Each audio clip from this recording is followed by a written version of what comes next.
And of course, this gives rise to Macedonia, okay? Now remember, this is really important. Philip II, what he will do is he will go into the Greek mainland and learn all the major innovations of the Thebans, the Athenians, and the Spartans. And he will create something called the Macedonian phalanx, which becomes the most dominant military force in history at this point. He has a childhood best friend, Aristotle, who will go to Athens and learn from Plato, and he will systemize all Greek knowledge so that he can take this knowledge and turn it into a tool of empire, okay? Okay, so Philip II will focus on military conquest of the world, but Aristotle will focus on cultural imperialism. Okay? All right, so what makes Philip II such a genius is to understand, listen, the Persians have their horse archers, the Athenians and the Spartans have their hoplites. Okay, I'm sorry. But what I can do is I can take all these major innovations together and combine them into one military package. And that allows me for coordination, okay? So I can have flexibility and mobility in my army. The problem, though, is like for that to happen, you need to make sure that every soldier is highly motivated, that every soldier wants to fight. Now, traditionally, if you have an army, different sections of your army get special privileges, okay? Usually the cavalry, because these are aristocrats, they get all the privileges and everyone else, their life sucks. But what Philip II understood is like, no. I need to make sure that everyone is happy. So he focused on increasing the morale of his soldiers. And it's very easy, guys, okay? All you need to do is be meritocratic. If a soldier is doing a good job, you promote him. If a soldier is doing a bad job, you demote him. And you think that's easy, but it's not, because what it means is you have to overturn the social hierarchy, okay? Because the aristocrats are just used to like doing whatever they want. But Philip II was insistent, no. Every soldier will be treated fairly. This is going to be a meritocracy. And this is what allowed him to create the world's greatest army, okay? Now, once you have these different forces in place, you can now have major military innovation. And what is major military innovation was something called the anvil and hammer, okay? Basically what would happen is like your infantry will lock with the other infantry in place, okay? This is called the anvil. And then what will happen is your cavalry will sweep in from behind to smash the enemy cavalry. This is called the hammer. And this is what allowed Alexander the Great to conquer all of Persia. Because no other army had witnessed such powerful force, and you can't really possibly respond to it, okay? Once the infantry locks you in place, you can't escape. Then the cavalry comes in and smashes you apart, okay? The anvil and the hammer. So what will happen is that Philip II will go conquer Greece. Because remember, at this time, Greece are divided into city-states. They're all fighting each other. And they're not interested in actually conquering each other. They're just interested in maintaining equilibrium.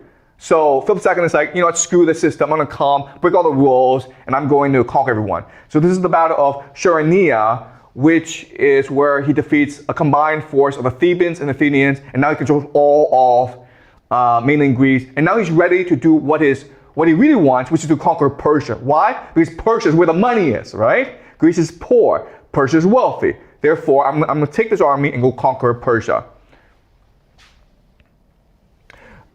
So this is the year 336 when Philip II has conquered all of mainland Greece and he's now ready to invade Persia. In fact, he has also spies throughout Persia. He also has diplomats throughout Persia negotiating with the local elites. Okay, so he's now ready to go and conquer Persia. Unfortunately, he gets killed. Okay, so he goes to the wedding of his daughter, and his bodyguard kills him. And there's historical debate as to who killed this, but the answer is pretty simple. Okay, his wife, Olympias. Why would Olympias, who is the mother of Alexander the Great, kill her husband? It's really, really simple. If you're a king, you marry a lot of foreign women for alliances. Olympias is not Macedonian.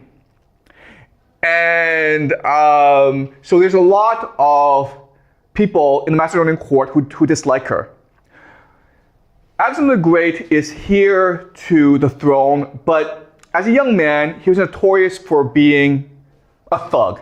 Okay, he's not like Philip II. Philip II is very deliberate, he's very strategic. Alexander the Great is basically a thug. So Philip II was worried about Alexander the Great. So later in his life, he married a Macedonian woman, and they had a son together. Okay? What this means now is that this son is now heir to the throne and not Alexander the Great.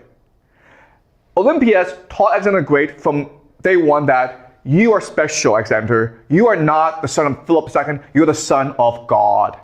Son of God, okay? And so Olympias, when she felt that Philip II was about to steal the throne from Alexander, she had him killed. And we know because after Philip II was killed, who else did she kill? The wife, the new Macedonian wife, as well as the son, right? Okay. So this is a nasty person. Alexander the Great will take Philip's great army and he will go conquer Persia with it. Okay? And this is what his conquest path looks like. He will do this in like 10 years' time. He'll conquer like the entire world basically in 10 years' time.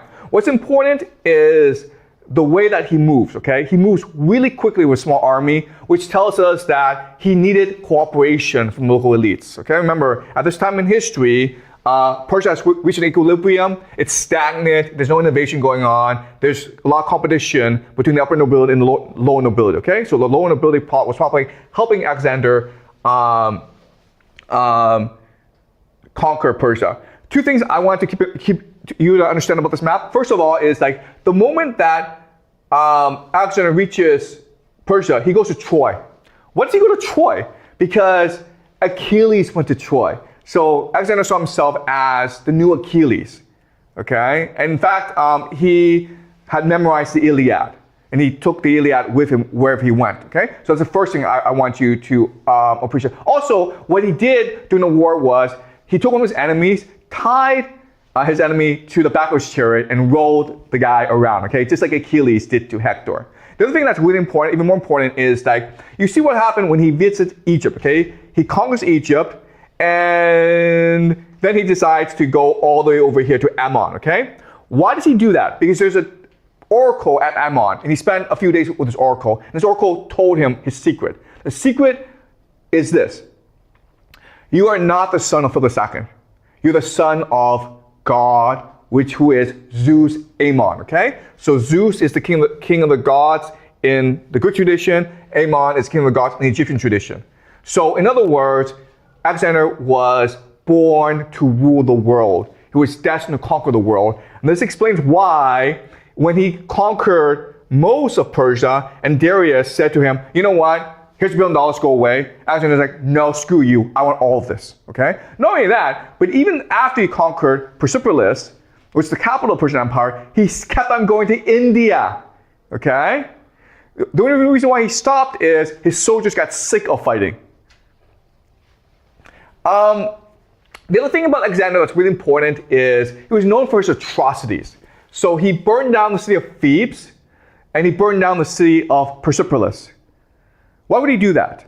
Well, if you understood that he saw himself as son of God, then it's possible, we'll never know, okay? It's possible like burning down Thebes and burning down Persepolis were ritual sacrifices necessary to prove that he was the son of God, okay?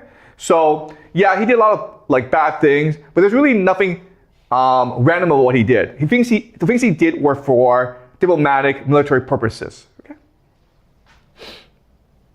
All right. So this is a map of his conquest, okay?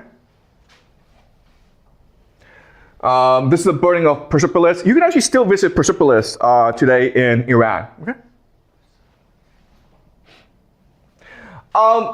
What he was doing while his conquest was that he was slowly killing off his father's most loyal men. So Parmenion, who was Philip II's top general, Alexander killed. And then Clitus, who was also not top general, he killed as well, okay? Now, historically, we remember these events as random acts of violence, but they're not, okay? Alexander slowly needed to kill off his father's men so that he could create his own empire, okay?